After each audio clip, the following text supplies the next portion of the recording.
Marcos Wanles, él es presidente de la Cámara de Comercio de Seattle. Marcos, gracias por estos minutos. ¿Hay algún cambio, hay una diferencia horaria entre México y el estado de Washington?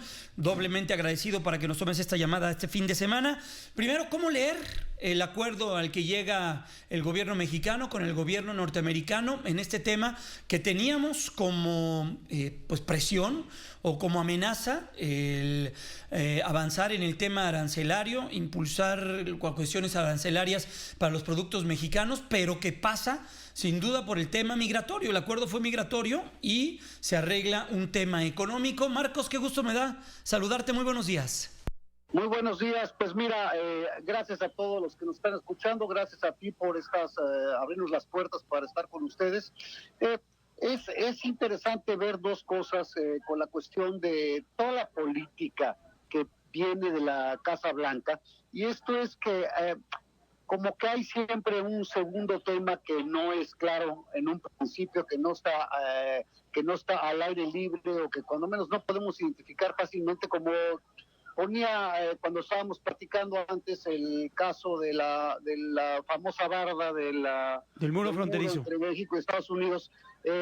Trump ha estado especulando y después forzando a que el tema saliera, porque hay intereses de por medio, y los intereses son las compañías constructoras que son parte de su grupo financiero, que obviamente se llevarían billones de dólares construyendo. Entonces hay un negocio atrás. Hay que entender que Trump no hace las cosas como quiere que pensemos, por arrebato o por locura. Todo es negocio. ¿Qué debemos entonces esperar de este acuerdo? Hoy se queda en un lapso de 90 días una evaluación, déjame utilizar ese término, para lo que viene, para la relación bilateral México-Estados Unidos, y estar al pendiente de lo que ocurre. ¿Qué pasa en la Cámara de Latina de Seattle? ¿Cuál es la fuerza que tiene el ámbito de negocios entre México y Estados Unidos a través de la Cámara?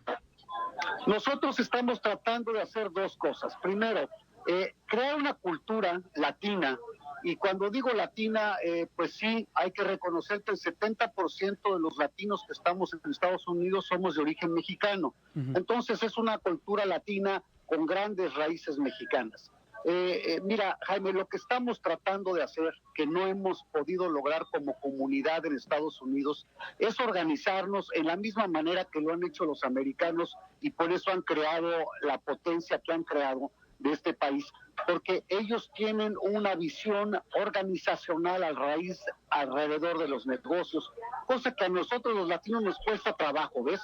Somos muy buenos para hacer negocios y para triunfar independientemente, y eso lo tenemos clarísimo, tanto aquí en Estados Unidos como en otras partes de Latinoamérica, donde tenemos grandes historias de éxito, ¿no? Pero cuando se trata de agruparnos alrededor de una organización de negocios, ahí es donde tenemos una cuestión cultural que no se nos da tan fácilmente como se le da a los americanos.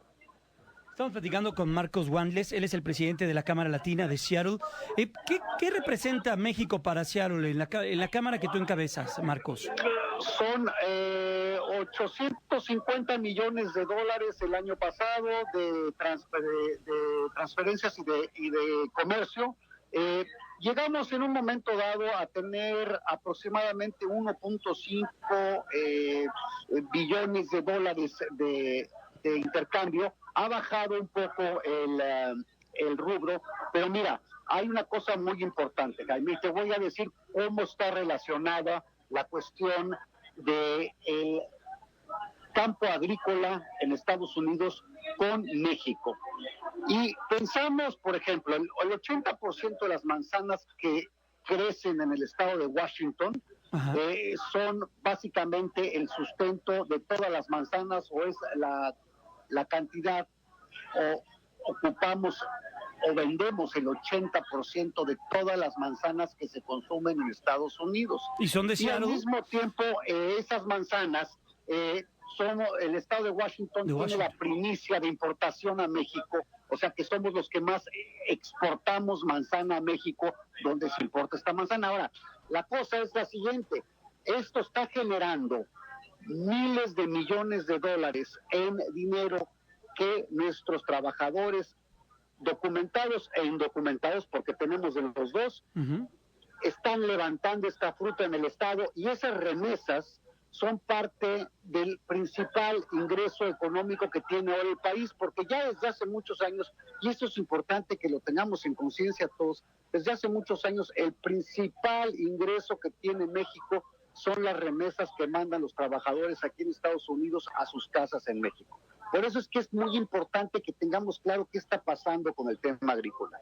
Pues sí, sin duda. Vimos también, de hecho, en estas mesas de negociación al secretario de Agricultura y Desarrollo Rural, Víctor Villalobos, allá en estas mesas. Pues Marcos, gracias por estos minutos. Permítenos estar cercanos a ustedes y ver qué es lo que viene en estos 90 días a partir del día de ayer con este acuerdo que se dio entre el gobierno de Estados Unidos y el gobierno de México. Muchas gracias. Buenos días. Gracias. Yo nada más quiero ya despedirme de todos y decirles que aquí estamos muy pendientes y protegiendo los intereses de los latinos. La Cámara Nacional de Comercio, que es donde estamos todos, más de 200 cámaras locales asociadas de estados, ya se pronunció en contra de los aranceles que están haciendo. Entonces estamos en una lucha continua para proteger también los intereses de los latinos, que al mismo tiempo son los intereses de México. Marcos, gracias. Buenos días. Buenos días.